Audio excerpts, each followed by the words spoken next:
اسی طرح سے آپ دیکھیں گے کہ آدمی اپنا مزاج یہ بنا لے کہ وہ کوئی بھی کام کرنے میں مبادرت کرے، جلدی کرنے کا مزاج اس میں ہو، ٹالتے رہنا، دیکھیں گے، کریں گے، سوچیں گے، تو یہ مزاج اس کے اندر ہوتا ہے تو اس کا وقت برباد ہوتا ہے۔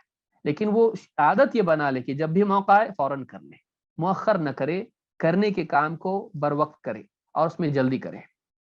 اللہ رب العالمین نے قرآن کریم میں فرمایا وَسَارِعُوا إِلَى مَغْفِرَةٍ مِّن رَّبِّكُمْ وَجَنَّةٍ عَرْضُهَا السَّمَاوَاتُ وَالْأَرْضُ أُعِدَّتْ لِلْمُتَّقِينَ، دوڑو، مسارعت کرو، جلدی کرو، اس اللہ کے، اپنے رب کے مغفرت کی طرف مسارعت کرو، جلدی کرو اللہ تعالیٰ سے توبہ کرنے میں، مغفرت طلب کرنے میں۔ وَجَنَّةٍ عَرْضُهَا السَّمَاوَاتُ وَالْأَرْضُ، اور دوڑو اس جنت کی طرف، جلدی کرو جنت کے لیے کوشش کرنے میں، جس کی چوڑائی آسمانوں اور زمین کے برابر ہے، یہ تیار کر کے رکھی گئی ہے متقین کے لیے، اعدت للمتقین، گناہوں سے بچنے والوں کے لیے، اللہ کی طاعت کا اہتمام کرنے والوں کے لیے۔ تو معلوم ہے کہ اللہ نے مسارعت کا حکم دیا، جلدی کرو، دیر مت کرو۔ بول نہیں سکتے موت آ جائے گی تو پھر موقع ختم، پھر اللہ سے وقت مانگوں گے، نہیں ملے گا۔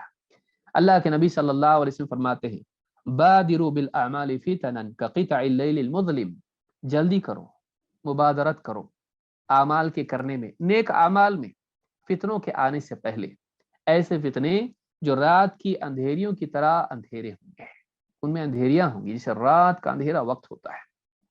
انسان کو اندھیرے میں کیا ہوتا ہے، راستہ اور کھائی دکھائی نہیں دیتی ہے، تو ایسے اندھیرے ہوں گے کہ صراط مستقیم اور گمراہی میں تفریق کرنا مشکل ہو جائے گا، کھائی میں آدمی چلا جائے گا گمراہیوں کی۔ یصبح الرجل مؤمنا ویمسی کافرا، آدمی صبح مومن ہوگا تو شام کو کافر ہو جائے گا، او یمسی مؤمنا ویصبح کافرا، شام کو مومن ہوگا تو صبح کو کافر ہو جائے گا، صبح ہوتے ہوتے کفر میں پہنچ جائے گا۔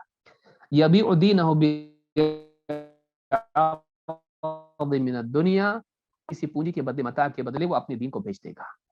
ایسے فتنوں کے آنے سے پہلے جلدی کرو، اپنے اعمال کو صحیح کر لو، نیک اعمال کا اہتمام کرو تاکہ اس پر بقا تمہارے لیے آسان ہو جائے اور وہ اعمال تمہارے لیے معمول بن جائیں، تمہارے لیے ان کے کرنے میں مزاحمت نہ ہو۔